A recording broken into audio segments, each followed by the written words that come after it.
And this was the type of show that's probably $5 to get in. I still had to give, Aunt Sue and Uncle Jack free tickets to come. And they all keep coming though, which is great. But the iHeart program director at the time in Sacramento was at the show. And he came up to me and he's like, dude, I love your voice. I love your show. I think you got some great songs. I think you got a shot at this. I want to play you on the radio. And so what I thought was going to be an interview and a spin turned into him saying, no, I want to give you a shot. And he put me into full-time rotation as an independent artist, which does not happen. It was crazy.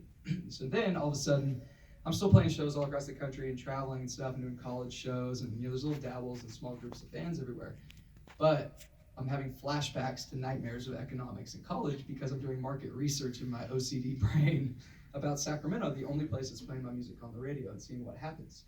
And so I'm like, oh, per capita, all these people should be coming, blah, blah. Well, all of a sudden, flash forward, I go back to play this venue because my song becomes the third most requested song on the radio.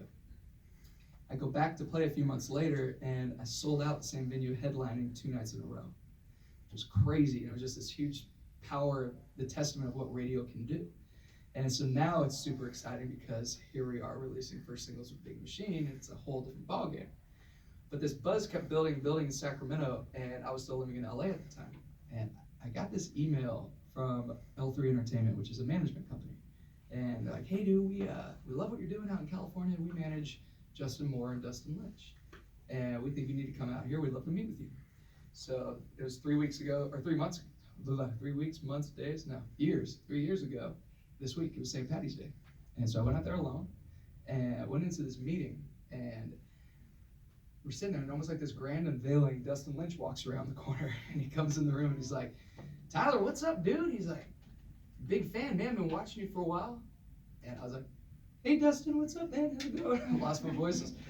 Big fan then, big fan now. And I was nervous. I was like, what are you doing?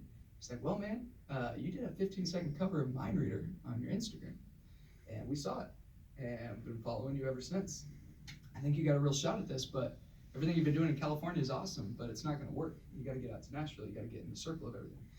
So I went home and told my roommate, sorry dude, I gotta go. Told my dog, sorry babe, we gotta go. And 3 weeks later, drove 40 hours to Nashville. Spent my first year going crazy, meeting anybody I could possibly meet, forcing them to write songs with me. Then after a year or so, Dustin hit me up, and he's like, dude, you're ready, let's go. I was like, where are we going? He's like, on tour. So he took me on a 5-month Hell of a Night tour is what it was called. We came here, and it was me, Chris Lane, and Dustin. It was about 5 months long, everywhere in the country. It was crazy. I got back, and I said, all right, it's time to write even better songs. Let's keep writing.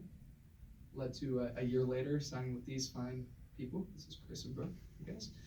And yeah, now they're out on the road, fighting for me out here. And signed about a year ago, and then spent that whole year writing more and more and more songs. And it's all led to this beautiful moment of my very first single. Carletta and I were joking around in Nashville a few weeks ago about, it's like, your first single's coming out, that's a big deal. And I just got engaged.